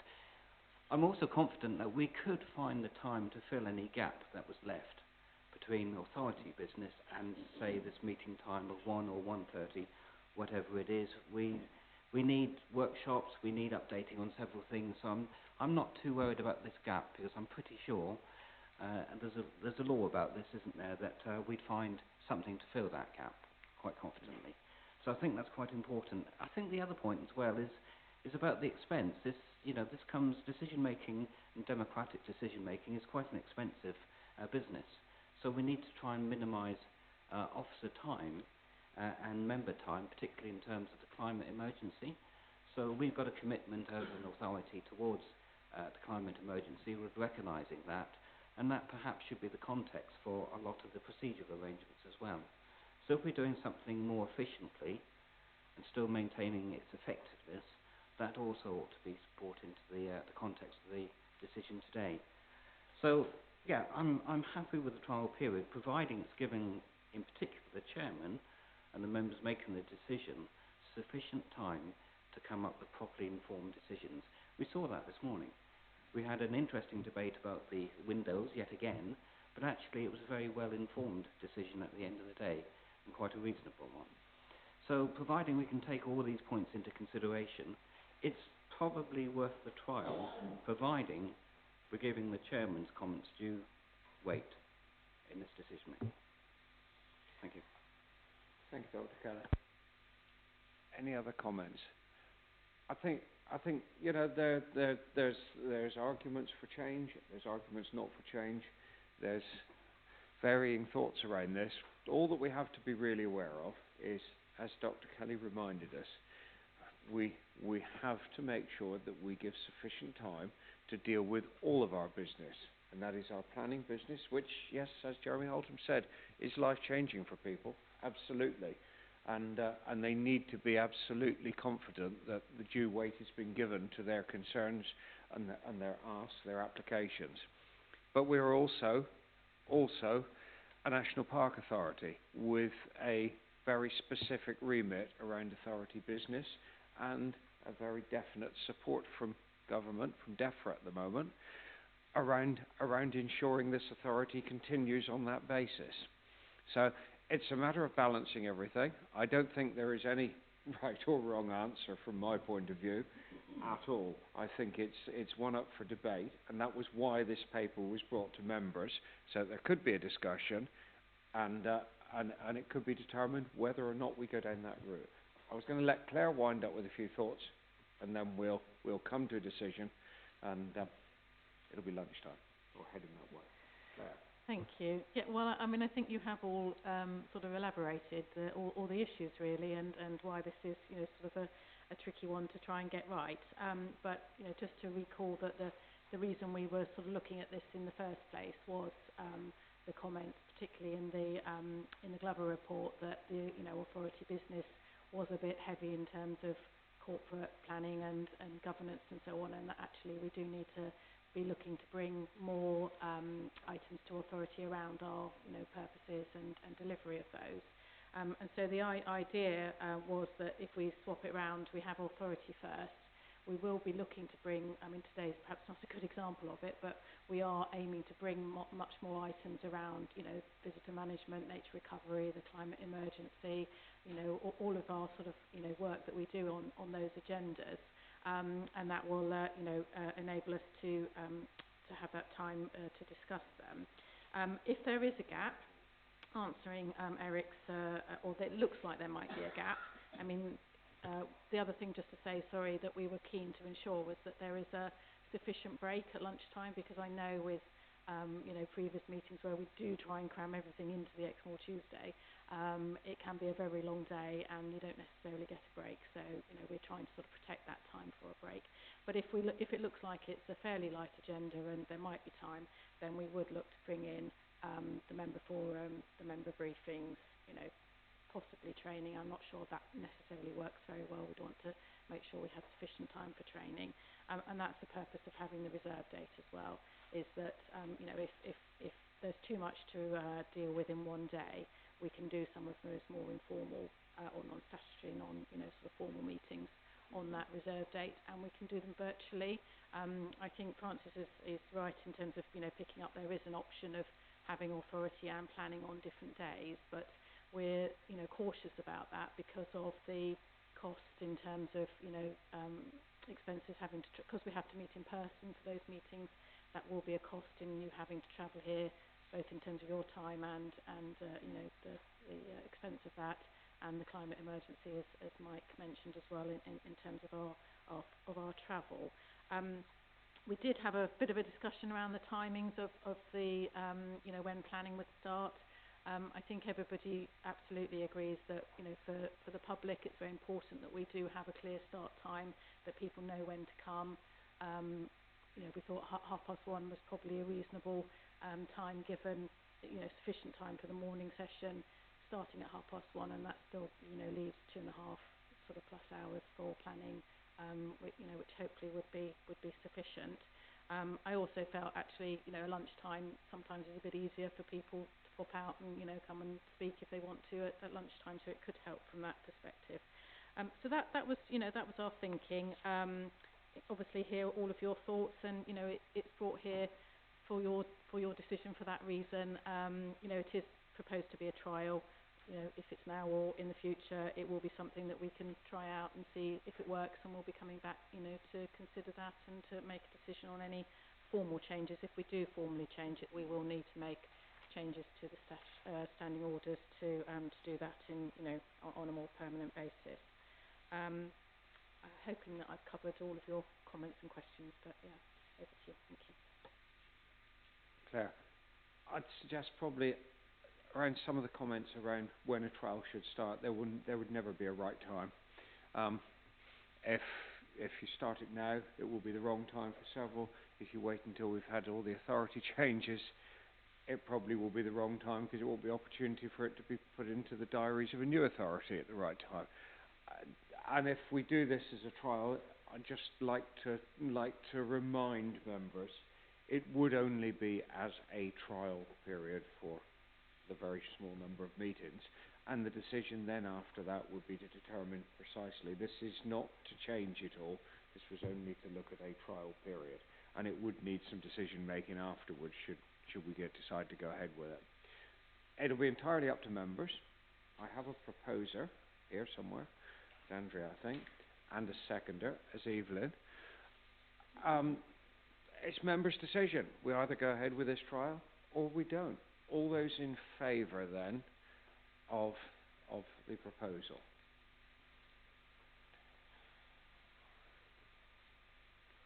Ten. And those against?